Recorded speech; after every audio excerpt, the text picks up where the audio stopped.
జై తెలంగాణ. ఇవాళ నిజామాబాద్లో పసుపు రైతులు ఉద్యమిస్తున్నటువంటి తీరుని మనం గమనించడం జరిగింది. మొన్న మిర్చి రైతులు అదే తీరుగా ఉద్యమించిండ్రు. కానీ మాటలు చెప్పినటువంటి కేంద్ర రాష్ట్ర ప్రభుత్వాలు ఇద్దరు కూడా మరి రైతులకు ఆదుకోవడానికి ముందుకు రావడం లేదు.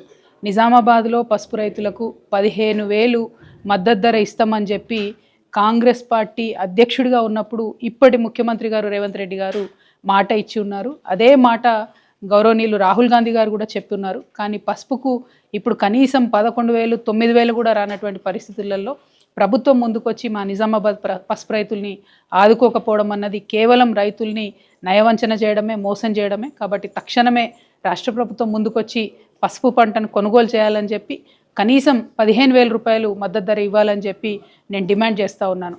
అదేవిధంగా పసుపు బోర్డు తీసుకొచ్చామని చెప్తున్నటువంటి భారతీయ జనతా పార్టీ మా ఎంపీ అరవింద్ గారు కూడా మరి ఈ సందర్భంలో కనీసం రైతులను పరామర్శించేటటువంటి పరిస్థితి కూడా కనబడడం లేదు. పసుపు బోర్డు తీసుకొచ్చారు, దానికి చట్టబద్ధత లేదు. పసుపు బోర్డు తీసుకొచ్చినారు, దాంతో పసుపు రైతులకు ఒరిగిందేమీ లేదు.